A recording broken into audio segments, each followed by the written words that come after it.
Hi, it's Mav. Trigger warnings are in the description below. Thank you for listening, and please enjoy. Where Nothing Bleeds by Interstellarisms. Read by Maverick.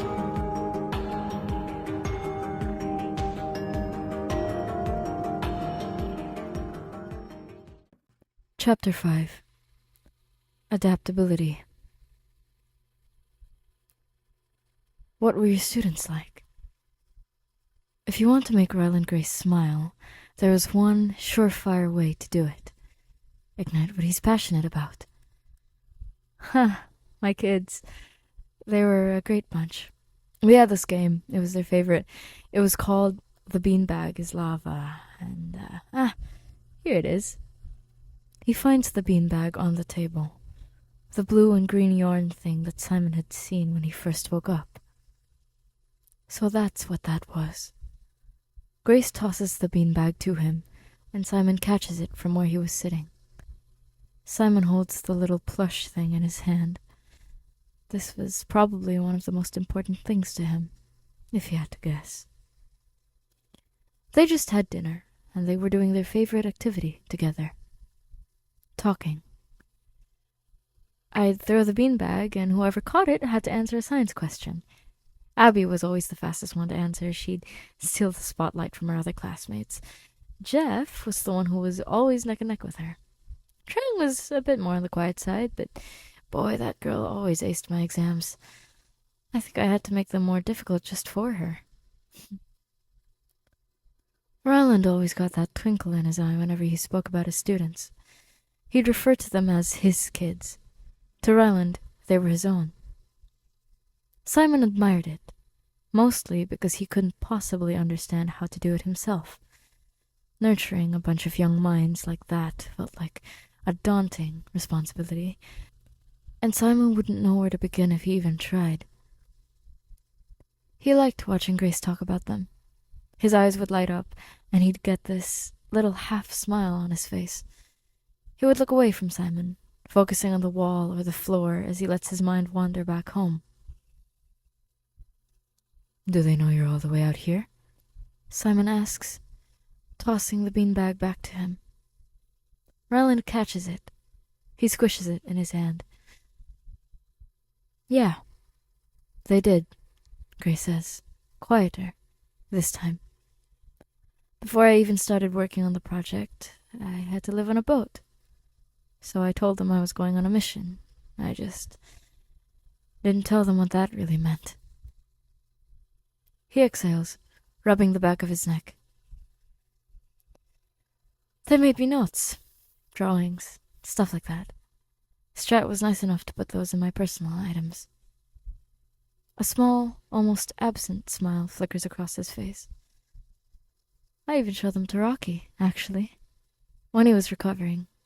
Figured it might help. The smile fades just as quickly. But it's been years. I don't know what they were told after I left. I don't even think the media ever got the full story. About the explosion, about the crew. They barely had time to prepare anything properly, let alone explain it to a bunch of kids. A pause. If they remember me at all, I just hope it's not as someone they had to mourn for too long. Simon liked asking questions. Maybe it's because he spent a good chunk of his time in the SM-13 asking questions, only for them to go unanswered. It was always a, no, stop asking, just accept it, deal with them. Like their impatience was worth more than his own life. He didn't realize how much he hated it until now. Ryland liked his questions, though. Maybe that was another teacher thing. What about a partner? Did you have a girlfriend back home? Ryland makes a stupid sound and scrambles to catch the beanbag the next time Simon throws it at him. He fumbles with it in his arms like it's actually made of lava. Simon doesn't know where the inclination to ask even came from, but he felt like he had to know. No. No, I didn't. I did have an ex back in college, but, I doubt she cared about me enough to want to know what happened to me. So he wasn't committed to anyone. It was good to know that the first attractive guy Simon met outside of the SM-13 was single. That, and he was the only other human being around. Ryland, seemingly feeling flustered, tosses the beanbag back. Why am I the only one getting interrogated here? What about you? Same questions. Kids? Girlfriend? Simon catches it again. He tosses it up in the air, squishing the ball in his hand. He couldn't remember much of Eden. Every time he tried, he would be bombarded by the sounds of different people's voices, condemning him and telling him he was destined for a life of torment, calling him the Butcher. He couldn't remember what happened at the filament station, or if he even had anybody that would miss him. Anybody at all. He had no recollection of his parents, siblings, or friends. The last remaining person who felt like they were on his side by the end was Ava, and she was the one who put him there in the first place. No to all questions. Tossing it back. Really? There wasn't a single person back home that might have missed you? Ryland throws the beanbag back to him. If there was, they'd be dead, Simon answers flatly. Ryland's expression falls, and Simon feels the urge to soften the blow. But it's not such a bad thing to imagine, he sighs. I just can't remember much of my life before I was forced into the ship. It's like they took a pickaxe and hacked away until they harvested all the memories out of my head. Every time I try to remember, I get really bad headaches. Ryland seems to stare at him a bit. Then, the blonde opens his hand, as if asking for it to be tossed back. What was he saying? Did he relate to what happened to him? Simon throws the yarn ball back. Ryland gingerly holds it in his hand. Before they put me in the coma, Strat wanted me to be able to work on the mission as soon as possible when I woke up. That meant I couldn't waste time freaking out about why I was there, how I'd been forced, and all that lovely stuff. They had to drag me kicking and screaming, after all, so she did what she always did best. She found a way to skip all of that. She got her hands on a drug that would forcibly cause retrograde amnesia for several weeks. She calculated it down to the time when I'd wake up, how long the amnesia would last, and that by the time I remembered everything, I would be too invested in the mission to stop. Simon is speechless. Sometimes he selfishly thought that Grace could never understand what he went through on the SM-13. In some ways, that was true. Their ships were completely different from each other, made of entirely different material for entirely different purposes. Grace didn't have to slowly suffocate to death. He didn't have to deal with his flesh melting off. Didn't have to deal with ingesting bucket loads of human blood. But whenever he learns more about him, he slowly pieces together more and more similarities that were clear as day. He and Grace were expendable. But humanity put their undying faith into Grace's hands, even if they had to force him to accept it. Simon was one rat out of many, a vermin that died trying to save something that clearly had no hope of being saved.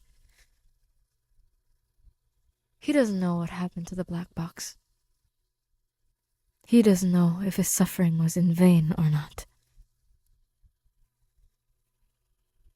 I'm sorry, he tells Grace.